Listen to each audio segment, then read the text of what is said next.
سیدنا عبداللہ بن عباس رضی اللہ عنہما نبی صلی اللہ علیہ وسلم کے چچا زاد بھائی ہیں، کہتے ہیں کہ بینما رسول اللہ صلی اللہ علیہ وسلم وعندہ جبریل، نبی صلی اللہ علیہ وسلم تشریف فرما تھے اور ان کے پاس جبریل بھی تھے۔ کہتے ہیں اذ سمع نقیضا فوقہ، ایک زبردست آواز سنی،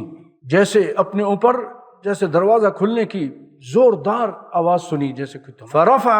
جبریل بصرہ الی السماء، اپنی نگاہوں کو آسمان کی طرف کیا، فقال هذا باب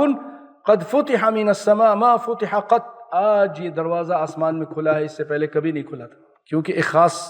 چیز آنے والی تھی، اس کا پروٹوکول۔ اسلام ان چیزوں کا خیال رکھتا ہے۔ آپ کے پاس کوئی بڑا عظیم الشان مہمان آ رہا، آپ کیسے اس کے لیے کارپیٹ بچھاتے ہیں، دونوں طرف کھڑے ہو جاتے ہیں، پھول نچھاور کرتے ہیں، اہم دروازہ پورے سال نہیں کھولتے لیکن آج آپ کھولتے ہیں، کیوں ایک بڑی شخصیت آ رہی ہے، یہ بھی اہتمام کہ کوئی بہت بڑی چیز آ رہی ہے، تو وہ دروازہ کھلا گیا آسمان کا۔ قال فنزل منه ملک، ایک فرشتہ وہاں سے آیا، اترا،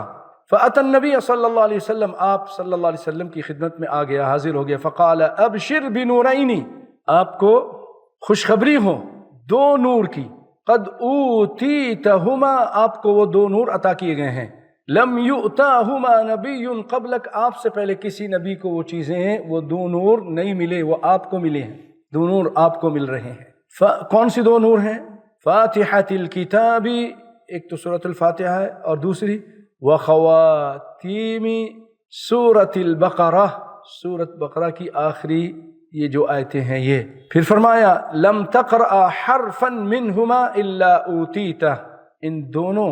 صورتوں میں سے جو آیتیں ہیں، سورہ فاتحہ میں آپ جب پڑھتے ہیں کیا کہتے ہیں؟ اہدنا الصراط المستقیم صراط الذین، دعائیں مانگتے ہیں نا، جب بھی کوئی بندہ لم تقرأ نہیں پڑھتا حرفاً کوئی حرف منہما ان میں سے، ربنا لا تؤاخذنا، اے اللہ ہمیں ہماری گرفت نہ کرنا، ان نسینا، اگر ہم بھول جائیں، او اخطأنا، یا ہم کوئی غلطی کر بیٹھے تو اللہ ہمیں پکڑنا نہیں، معاف کر دینا، یہ مطلب۔ ولا تحمل علینا اصرا کما حملته علی الذین من قبلنا، ہم پر بوجھ نہ ڈالنا جو ہم سے پہلے لوگوں پر ڈالا، ولا تحملنا ما لا طاقة لنا به، اور وہ بھی بوجھ نہ ڈالنا جس کی ہم طاقت نہیں رکھتے ہیں، واعف عنا واغفر لنا وارحمنا، معاف کر دے اللہ، ہم پہ رحم فرما، اللہ ہم سے درگزر فرما، واعف عنا واغفر لنا وارحمنا، درگزر فرما اور ہمیں معاف کر دے، وارحمنا، اللہ ہم پہ رحم فرما، انت مولانا فانصرنا علی القوم الکافرین، تو ہی ہمارا مولا ہے اور اے اللہ ہمیں تو کافروں پر ہماری مدد فرما۔ تو یہ جب دعا کرتے ہیں تو اللہ کہتا ہے کہ تمہاری دعا قبول ہوئی ہے۔ دیکھیں یہ اتنی دو عظیم صورتیں، یعنی اس کی آیتیں نازل ہوئیں جس کو دو نور کہا ہے، ان میں سے ایک نور کیا ہے؟ سورۃ الفاتحہ، اس سے محبت کرو، اس کو پڑھا کرو۔